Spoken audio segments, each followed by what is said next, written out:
That's the other thing. The technologies they are all almost using. I have to look further at ARC, but nearly all of them are accounts-based blockchains. They may be layer one, but they use the same style of accounting that Ethereum would use. It's just it is blatantly, it is absolutely possible to follow anything anywhere, and your privacy is just gone. But and so some people say, well, what about my privacy? I don't really care. Well, maybe it's not about that, but maybe somebody says they don't like you in some way, some manner. You didn't fulfill something, and now they flag your address, like you said, your account address. All of these chains have that built in. There's nothing about any of these chains that is privacy centered. Nothing. Like, who do we? I don't know who we hate right now. We hate Islamic groups, or we hate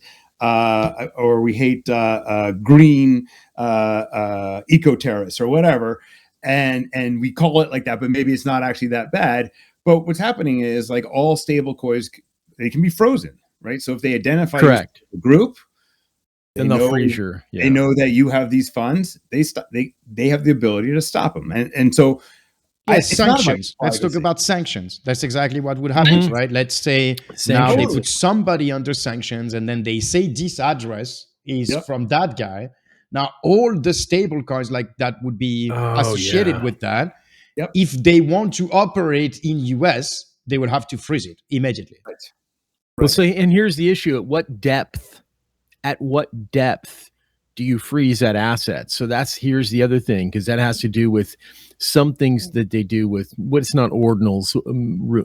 There's something that they're doing where obviously you can increase the value or the potential value of something. Let's say if I had a coin that came direct from Satoshi, somebody might be more willing to pay more for it. There's a phrase for that, and it's escaping me at this moment in time. But that depth of that group that nobody likes and everybody wants to block, but eventually, as those coins have come through, now nobody likes them, but now I'm the 8th person who's received a transaction that originally came from that group. Now am I blocked too? Right. Even though this was 2 years later.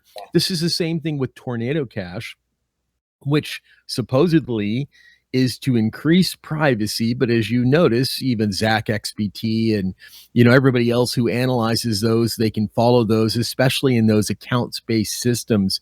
You can see where those coins move to. You can see how they aggregate into an address. You can see how they come out.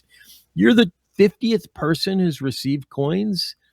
Now you're accused of participating with that group. At what depth does that occur? Yeah, that's a good point.